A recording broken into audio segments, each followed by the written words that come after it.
Track and optimize your update elements.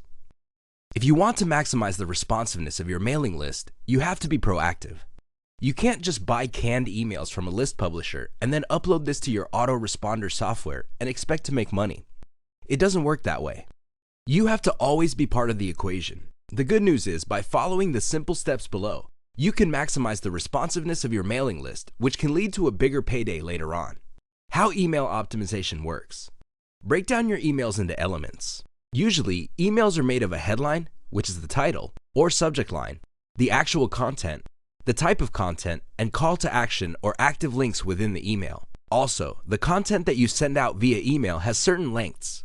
The most common is around 300 words.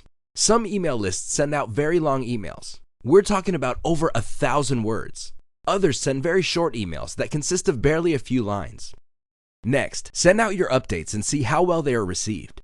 Pay attention to your open rate and the click-through rate. Starting with one element, make variations and run a task to a small subsegment of your mailing list. See if there is any improvement from the previous email's performance. If there isn't, make variations on the element again. For example, if your original headline is, "I can't believe this happened," change it to, "This little secret got me a new Mercedes-Benz." And you switch from headline to headline until you see a significant improvement in your open rate and click rate.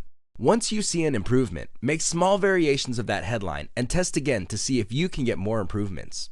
If there is no further improvement in responsiveness, you then move on to the next element. In this case, you can change the type of content, and from there, move on to content action and content length. Keep optimizing on an element-to-element basis until you maximize the overall responsiveness on your emails. Advantages. This technique is methodical because you're not just coming up with wholesale changes across the board. Instead, you're restricting your optimization to one specific element at a time. This removes all sorts of guesswork. A lot of list marketers fail because they make changes on a wholesale basis. They notice that their original email package is not getting any results, so they come up with a completely new package and then they get results. Little do they know that the change can be traced to only one small tweak instead of the wholesale change. But the problem is, they're clueless about this. They wouldn't know.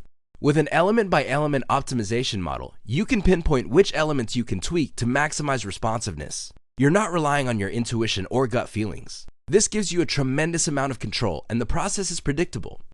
It's also statistics-based. Either your emails are getting a lot of engagement, or they're not, so you optimize them. Disadvantage. The only disadvantage to this technique is its methodology. Remember, when you send out a variation of an email to a subsegment of your mailing list, you only send it to that subsegment once.